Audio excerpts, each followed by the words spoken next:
Queremos gritar que no queremos, no vamos a permitir que esos derechos que tanto han costado conseguir pues nos sean arrebatados. Si les femmes espagnoles ont aujourd'hui la possibilité d'aller à l'université, c'est en partie grâce à María de Maeztu, la fondatrice de la résidence des demoiselles. Découvrez à travers l'histoire de sa vie, celle de 4 de ses disciples.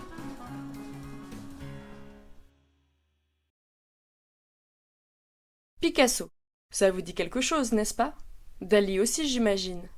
Et peut-être même Lorca ou Buñuel, de grands artistes et intellectuels espagnols du début du XXe siècle. Mais alors, seriez-vous capable de nommer des figures féminines espagnoles qui auraient, elles aussi, marqué cette même période? Non? Bizarrement, ça ne m'étonne pas plus que ça. Et pourtant, elles ont bel et bien existé. Laissez-moi donc vous raconter l'histoire de la Residencia de Señoritas, traduisible en français par la Résidence des Demoiselles, qui, de 1915 à 1936, a accueilli de très nombreuses femmes pour leur donner une éducation universitaire.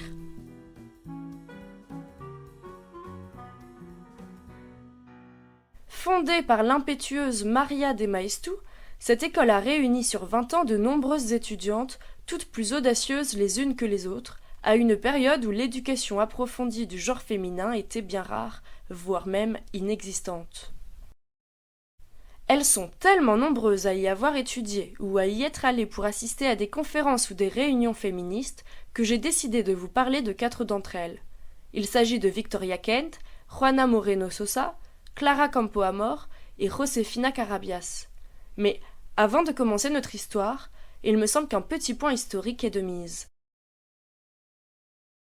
Décembre 1898.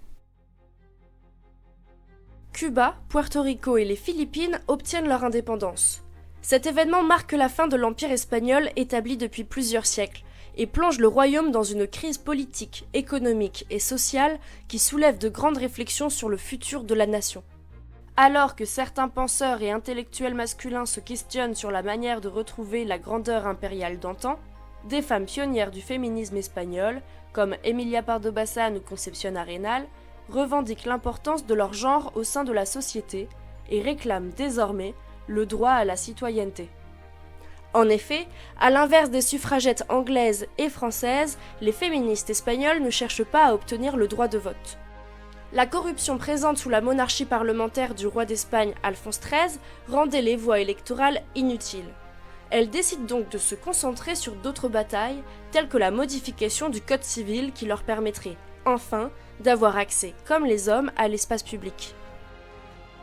Vous vous en doutez peut-être, d'après ce que je viens d'expliquer, mais les femmes espagnoles étaient jusqu'alors considérées comme des mineures dépendantes d'un homme de la famille et n'avaient pas le droit de sortir de chez elles sans être accompagnées. Destinées à un enfermement sans fin dans l'espace privé de leur maison, il leur fallait s'occuper patiemment des enfants en attendant le retour de leur mari. Au début du XXe siècle, l'unique possibilité d'en sortir était d'intégrer l'école des institutrices, fondée en 1869, qui, comme son nom l'indique, a pour vocation de former les futures institutrices du pays. En 1910, en pleine première vague du féminisme espagnol, plusieurs générations de professeurs des petites écoles ont déjà été formées. Les premières associations et organisations féministes voient le jour, et de plus en plus de femmes réclament l'accès à l'université.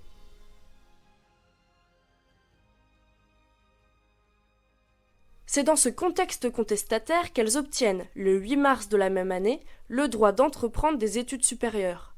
Avant cela, rares étaient les femmes qui réussissaient à intégrer ce lieu exclusivement masculin, puisqu'elles devaient obtenir l'autorisation de leur famille et des autorités pour s'y inscrire et devaient être accompagnées d'un homme pour s'y rendre.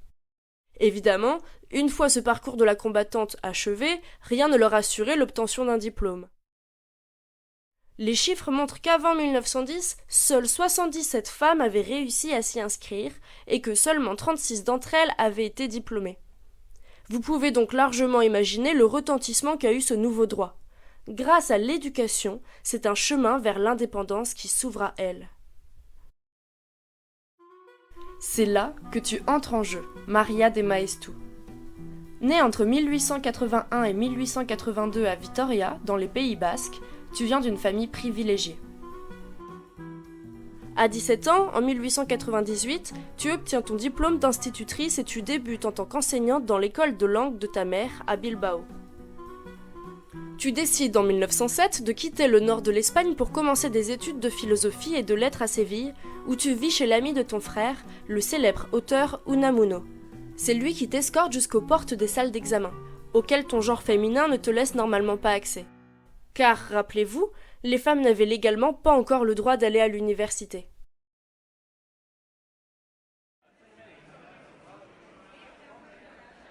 Pour terminer tes études, tu déménages en 1910 à Madrid.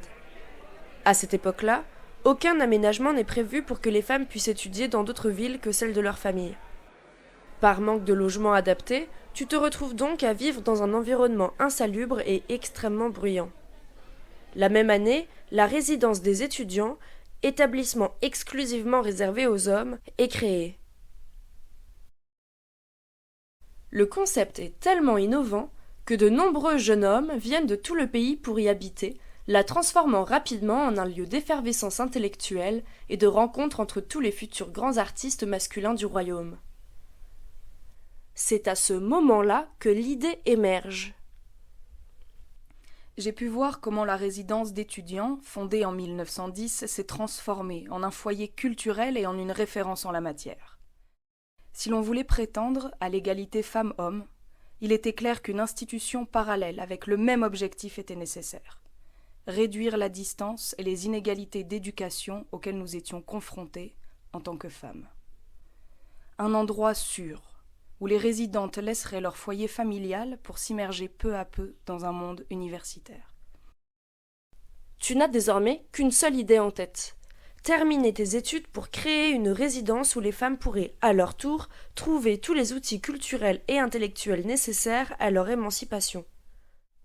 Tu décides donc de mettre à profit tes étés pour voyager dans différentes écoles européennes et y observer les manières d'enseigner des autres pays.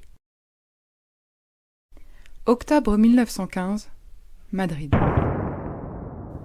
Alors que la Première Guerre mondiale bat son plein dans les pays voisins, le royaume d'Espagne reste neutre et donc épargné par les dégâts belliqueux.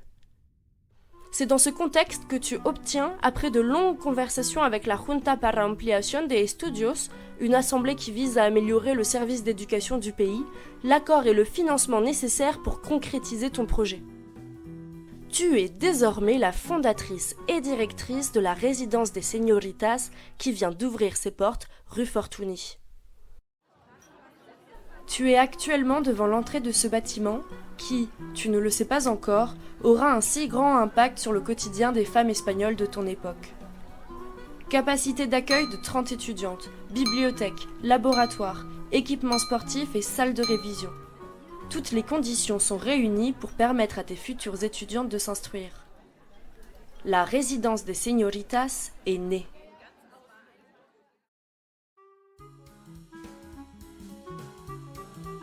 Ça y est, le premier épisode est déjà terminé. N'hésitez pas à mettre un like, à commenter ou encore à partager ce podcast s'il vous a plu. Je vous dis à très vite pour le prochain épisode.